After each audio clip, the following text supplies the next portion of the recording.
ഡിവോഴ്സിന്റെ story ഭയങ്കര ഭയങ്കര ഫണ്ണായിട്ട് പറയുന്നുണ്ട്. ഞാൻ സീരിയസ്ലി 2-3 തവണ ഷോർട്സ് ഇരുന്ന് കണ്ടു. ചേച്ചി എന്ത് രസമായിട്ട് അതിനെ പറ്റി പറഞ്ഞുകൊണ്ടിരിക്കണേന്ന്. അത് ഭയങ്കര രസകരമായിട്ടുള്ളൊരു സംഭവമല്ലേ? അതെ, അത് ഭയങ്കര എൻജോയബിൾ ആയിട്ടുള്ളൊരു കാര്യമാണ്. എൻ്റെ നല്ല മെമ്മറീസിലുള്ളൊരു കാര്യമാണ്. ഓക്കെ. പക്ഷെ ഞാൻ ശരിക്കും ചോദിക്കാം, എത്രയൊക്കെ വന്നാലും ചേച്ചി അത്രയും ഹാപ്പി ആയിരുന്നു ആ ഒരു ടൈമിൽ, നിങ്ങൾ ലൈക്ക് അങ്ങനെ ആവണ ടൈമിൽ? ഹാപ്പി ആയിരുന്നു എന്ന് പറഞ്ഞാൽ അത് ആക്ച്വലി ഒരു വളരെ കോൺഷ്യസ് ഡിസിഷനാണ്. എന്തോ തല്ലുകൂടിയിട്ട് രണ്ടുപേര് പിരിയുന്ന ഒരു സിറ്റുവേഷൻ ഒന്നും അല്ല. അത് ആക്ച്വലി ഇരുന്ന് സംസാരിച്ച് ഡിസ്കസ് ചെയ്തിട്ട് അല്ലേ അതല്ലേ നല്ലത് എന്ന് പറഞ്ഞിട്ട് എടുക്കുന്നൊരു തീരുമാനമാണ്. അതിൽ യാതൊരു ഇറ്റ്സ് നോട്ട്, അതായത് എല്ലാവരും ഈ ഡിവോഴ്സ് എന്ന് പറഞ്ഞ വാക്കിനെ ഭയങ്കര നെഗറ്റീവായിട്ടാണ് എടുക്കുന്നത്. അല്ല, ഇതിപ്പോ നെഗറ്റീവ് എന്ന് കുറെ പേര് പോസിറ്റീവായിട്ട് സംസാരിച്ചിട്ടുണ്ട് അതിനകത്ത്. ഇപ്പൊ കമന്റ്സ് ഒക്കെ എടുത്ത് ബിക്കോസ് അത് ഭയങ്കര റെസ്പെക്ട്ഫുൾ ആയിട്ടുള്ളൊരു ഡിസിഷനാണ്. അതേസമയത്ത് ഇപ്പൊ എത്രയോ ആൾക്കാർ അൺഹാപ്പി മാരേജസിൽ കണ്ടിന്യൂ ചെയ്യാറുണ്ട്. ഭയങ്കര ടോക്സിക് ആയി മാറും, ഭയങ്കര ടോക്സിക് റിലേഷൻഷിപ്പായി മാറി ഇങ്ങോട്ടും അങ്ങോട്ടും കണ്ടുകൂടാ, പക്ഷെ വീർപ്പ് മുട്ടി ജീവിക്കുന്ന സിറ്റുവേഷൻ. അതൊക്കെ ആലോചിക്കുമ്പോൾ അതാണ് ഹെവി നെഗറ്റിവിറ്റി. സോ അതിന്റെ ആൾക്കാർ എന്തിനാ വെച്ചോണ്ടിരുന്നേന്ന് പിന്നെ അല്ലേ? അതെ, എനിക്ക് തീർച്ചയായിട്ടും അത് നമ്മുടെ ലൈഫിലെ എല്ലാ കാര്യത്തിനെയും ബാധിക്കും. നമ്മൾ മൊത്തത്തിൽ വളരെ നെഗറ്റീവായിട്ടുള്ള ഒരാളായി മാറും. അപ്പോൾ അതിന്റെ ആവശ്യം എന്താണ്? അതാണ് എനിക്ക് തോന്നിയത്. അല്ല, ഞാൻ ചോദിക്കുകയാണ്, ആൻഡ് എസ്പെഷ്യലി എനിക്ക് പറയുമ്പോൾ ഈ ഇക്വേഷനിൽ ഒരു വിവാഹ ജീവിതത്തിൽ കുട്ടികളുണ്ടെങ്കിൽ ഇത് വളരെ ഡിഫറെന്റ് ഡിസിഷൻ ആയിരിക്കും. ഞങ്ങൾക്ക് ആ ഒരു ഇഷ്യൂ ഇല്ലാത്തത് കൊണ്ട് it was a very different decision. രണ്ട് ഫ്രണ്ട്സ് തമ്മിൽ എടുക്കുന്ന ഒരു തീരുമാനം. So we can continue to be friends. അപ്പൊ കുട്ടികളുണ്ടെങ്കിൽ ഇതിന്റെ കംപ്ലീറ്റ് കോംപ്ലിക്കേഷന്റെ ലെവലൊന്നും എനിക്കറിയില്ല. അതിനെക്കുറിച്ച് ഞാൻ പറയാനും ആളല്ല. അല്ല, അങ്ങനെ ഉണ്ടായിരുന്നെങ്കിൽ ചേച്ചി മേ ബി കുറച്ചും കൂടെ ഒന്ന് നല്ലോണം തിങ്ക് ചെയ്തിട്ടൊക്കെ. അല്ല, അതും വളരെ തോട്ടായിരുന്നു. ഞങ്ങള് വളരെ മുമ്പേ തീരുമാനിച്ചിട്ടുണ്ടായിരുന്നു കുട്ടികൾ വേണ്ടെന്ന്. ഭയങ്കര ബുദ്ധിപരമായ നീക്കങ്ങൾ ഉണ്ടായിരുന്നു. അല്ല, എല്ലാം വളരെ വെൽ പ്ലാൻഡ് ആയിരുന്നു. So even the divorce was A good decision ഞങ്ങൾ തമ്മിൽ എടുത്തത്. എല്ലാവർക്കും അങ്ങനെ ആവണമെന്നില്ല. എല്ലാവരുടെ ജീവിതം വേറെ വേറെയാണ്. അതെ അതെ, തീർച്ചയായിട്ടും. പക്ഷെ എപ്പോഴെങ്കിലും ചേച്ചിക്കൊരു ഹാർഡ് ടൈം, പേഴ്സണലി ഞാൻ ചോദിക്കുകയല്ല, മേ ബി ഒരു ഇൻസ്പിറേഷണൽ ഹാർഡ് ടൈം ആയിരിക്കാം. കേൾക്കുമ്പോൾ നമുക്കിപ്പോൾ ചിലവരുടെ ഹാർഡ് സ്റ്റോറീസ് കേൾക്കുമ്പോൾ ഭയങ്കര ഇൻസ്പയർ ആയി തോന്നും. അങ്ങനെ എന്തെങ്കിലും ചേച്ചിക്ക് ഉണ്ടായിട്ടുണ്ടോ? ഓഫ് കോഴ്സ്, എനിക്കിപ്പോൾ ഹാർഡ്ഷിപ്സ് ലൈഫിൽ ഇഷ്ടം പോലെ എല്ലാവരെ പോലെ ഉണ്ടായിട്ടുണ്ട്. അതിനെ നമ്മൾ എടുക്കുന്ന രീതിയാണല്ലോ അതിൻ്റെ ഒരു എന്താ എക്സ്പീരിയൻസ് ക്രിയേറ്റ് ചെയ്യുന്നത്.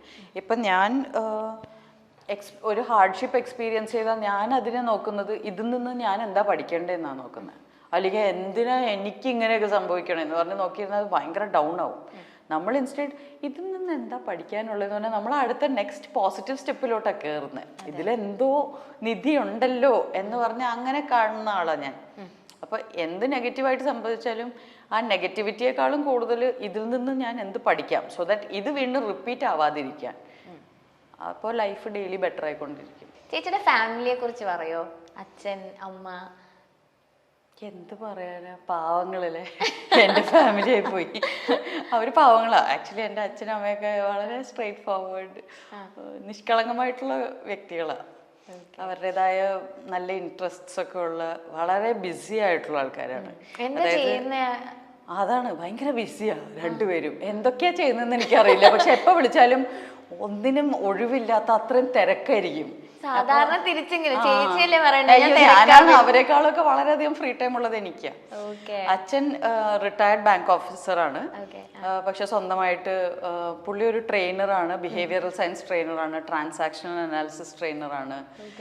അപ്പോൾ സോഫ്റ്റ് സ്കിൽസ്, മാനേജീരിയൽ ടീച്ചിങ്. അപ്പോൾ പുള്ളിക്ക് എപ്പോഴും ഫ്രീലാൻസ് ട്രെയിനിങ് തന്നെ ഉണ്ട്. പല ഇൻസ്റ്റിറ്റ്യൂഷൻസിലും ബാങ്ക്സിൽ തന്നെ ഇപ്പോൾ ഫ്രീലാൻസ് ആയിട്ട് ട്രെയിൻ ചെയ്യുന്നുണ്ട്. മുമ്പ് കാത്തലിക് സിറിയൻ ബാങ്കിൽ ഇപ്പോൾ SBIന്ന് ഒരു 35 ഇയേഴ്സ് സർവീസ് കഴിഞ്ഞു. പിന്നെ CSB ബാങ്കിൽ പുള്ളി ട്രെയിനറായിരുന്നു. ഇപ്പോൾ ഫ്രീലാൻസ് ആയിട്ട് ട്രെയിൻ ചെയ്യുന്നു. ഭയങ്കര തിരക്കാണ്.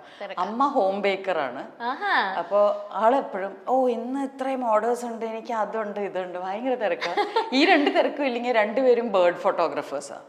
അപ്പൊ അവര് ട്രാവൽ ചെയ്ത് പോയി, അവര് ഭയങ്കര വലിയ ആൾക്കാരാണ്.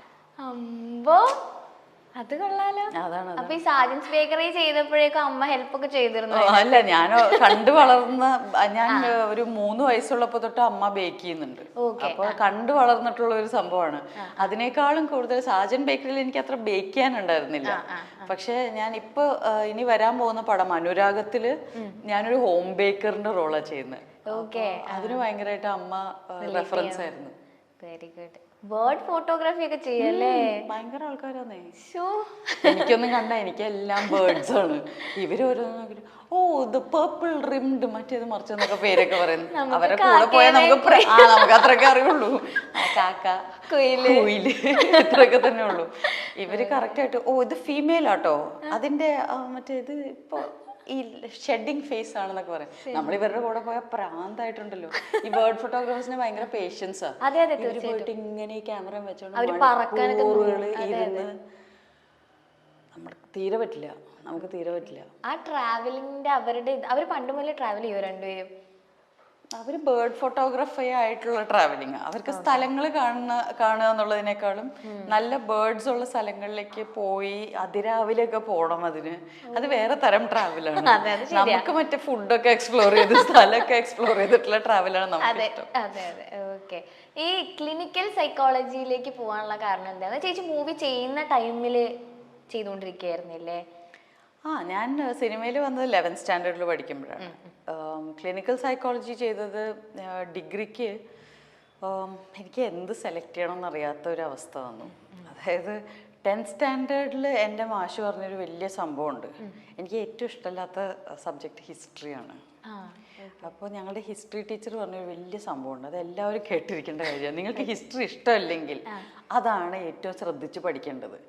എന്ന് വെച്ചാൽ അത് 10th സ്റ്റാൻഡേർഡോടുകൂടെ അതോടെ തീരും. എങ്ങാനും അത് നന്നായി പഠിച്ചില്ലെങ്കിൽ നിങ്ങൾക്ക് പിന്നെ അതേ പഠിക്കാൻ കിട്ടൂ. നിങ്ങൾക്ക് ഫസ്റ്റ് എന്താ പറയാ, നമുക്ക് ആ ഗ്രൂപ്പേ കിട്ടുള്ളൂ, ഹിസ്റ്ററി ഉള്ള ഗ്രൂപ്പേ പഠിക്കാൻ കിട്ടുള്ളൂ. അപ്പൊ ഇഷ്ടമില്ലാത്ത സബ്ജക്റ്റ് ആണെങ്കിൽ അത് മാക്സിമം ശ്രദ്ധിച്ച് പഠിക്കാം. അപ്പൊ ഞാനത് കിട്ടില്ല. അപ്പൊ പിന്നെ ഹിസ്റ്ററിക്ക് പോകേണ്ടി വരും. അപ്പൊ ഞാൻ ഇത് വളരെ കാര്യമായിട്ട് പേടി പിടിച്ചിട്ട് എനിക്ക് 10th സ്റ്റാൻഡേർഡിൽ ഹയസ്റ്റ് മാർക്സ് ഹിസ്റ്ററിയിലാണ്. അപ്പൊ അത് പോയി കിട്ടി. അപ്പൊ നമ്മളങ്ങനെ സയൻസിന് ജോയിൻ ചെയ്തു. +2 11th and 12th. അപ്പോൾ സിനിമയിലേക്കും വന്നു. അപ്പോൾ എല്ലാവരും എന്നോട് പറഞ്ഞു, ഇനി കുറച്ച് സിനിമയിലൊക്കെ അഭിനയിക്കാൻ പറ്റുന്ന കോഴ്സസ് ചെയ്താൽ മതി, ഫങ്ഷണൽ ഇംഗ്ലീഷോ അങ്ങനെ എന്തെങ്കിലും ചെയ്യും എന്നൊക്കെ പറഞ്ഞു. എനിക്കിതിലൊന്നും ഒരു ഇൻട്രസ്റ്റും ഇല്ല. എന്താ പഠിക്കുക, ഇനി 12 വരെ പഠിച്ച ഈ സബ്ജക്ട്സ് ഒന്നും എനിക്കിനി പഠിക്കാൻ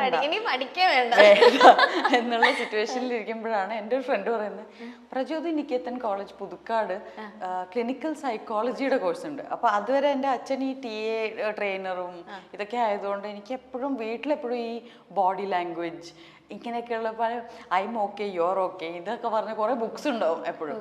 അപ്പൊ ഞാനിതൊക്കെ ഇരുന്ന് വായിക്കുമായിരുന്നു. അപ്പൊ ഞാൻ സൈക്കോളജി എന്നൊരു സബ്ജക്റ്റ് ഉണ്ടല്ലേ, അത് പഠിക്കാലോ, അങ്ങനെ പോയതാ. വേറെ ഒന്നും പഠിക്കാൻ താല്പര്യമില്ലാത്തതുകൊണ്ട് സൈക്കോളജിയിലേക്ക് പോയതാ. പക്ഷെ എങ്ങനെ ഉണ്ടായിരുന്നു പഠിച്ചിട്ട്? ബ്രില്യൻറ്റ്. നമുക്ക് എനിക്ക് തോന്നുന്നു ആക്ടേഴ്സിന് ചെയ്യാൻ പറ്റിയ ഏറ്റവും നല്ല കോഴ്സ് സൈക്കോളജി ആയിരിക്കും. പക്ഷെ ഭയങ്കര ഇതുപോലെ ഇപ്പൊ ഈ ക്ഷമ വേണ്ടേ അച്ഛനും അമ്മയും ബേർഡ് ഫോട്ടോഗ്രാഫിക്ക്?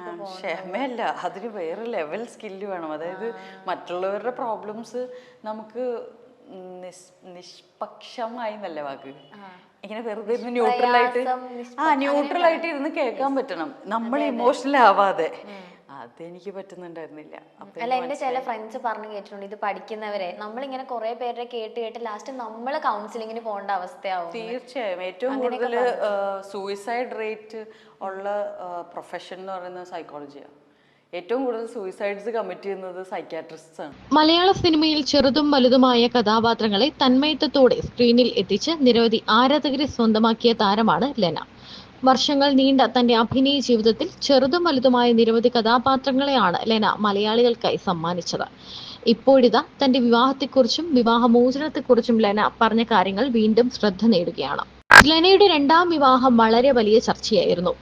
വലിയ ഒരു സാങ്കേതിക രംഗത്തുള്ള സയൻസിന്റെ ഭാഗമായി പ്രവർത്തിക്കുന്ന ഒരു വ്യക്തിയാണ് ലെന 2ാമതായി വിവാഹം ചെയ്തത്. ISROയിൽ പ്രവർത്തിക്കുന്ന ഒരാളാണ് അദ്ദേഹം. 6ാം ക്ലാസ്സിലെ ബോയ് ഫ്രണ്ടിനെയാണ് ലെന ആദ്യം വിവാഹം കഴിച്ചത്. ആ സൗഹൃദം കൊണ്ട് തന്നെയാണ് പിന്നീട്, ആ സൗഹൃദം സൂക്ഷിച്ചുകൊണ്ട് തന്നെ പിന്നീട് വിവാഹമോചിതയാവുകയായിരുന്നു ലെന. കുറെ കാലം സന്തോഷമായി ജീവിച്ചതിന് ശേഷം ഞങ്ങൾ വിചാരിച്ചു 6ാം ക്ലാസ് മുതൽ ഞാൻ നിന്റെ മുഖവും നീ എന്റെ മുഖവും മാത്രമല്ലേ കാണുന്നുള്ളൂ, നീ പോയി ലോകമൊക്കെ ഒന്ന് കാണും, ഞാൻ കാണട്ടെ എന്ന്. അങ്ങനെ തമ്മിൽ പറഞ്ഞ് ഞങ്ങൾ വേർപിരിയുകയായിരുന്നു. ഞങ്ങൾ വളരെ സൗഹൃദപൂർവ്വമാണ് പിരിഞ്ഞത്. ഒരു പക്ഷേ ഇങ്ങനെ സൗഹൃദം സൂക്ഷിച്ചുകൊണ്ട് വേർപിരിഞ്ഞ മറ്റൊരു ദമ്പതിമാരും വേറെ കാണില്ല. ഞങ്ങൾ ഒരുമിച്ചാണ് കോടതിയിൽ ഹിയറിങ്ങിന് പോയത്. ഒരു ദിവസം വക്കീൽ പറഞ്ഞു കുറച്ച് താമസമുണ്ടെന്ന്. കോടതിയിൽ അന്ന് വേറെ എന്തോ വലിയ കേസിന്റെ വിചാരണ നടക്കുകയാണ്. വക്കീൽ കുറച്ചു കഴിഞ്ഞ് വന്ന് നോക്കുമ്പോൾ ഞങ്ങൾ ഒരുമിച്ചിരുന്ന് ഒരു ഗുലാബ് ജാമുൻ പങ്കിട്ട് കഴിക്കുകയാണ്. നിങ്ങൾ വിവാഹമോചനത്തിന് തന്നെയല്ലേ വന്നതെന്നാണ് വക്കീൽ അപ്പോൾ ചോദിച്ചത്.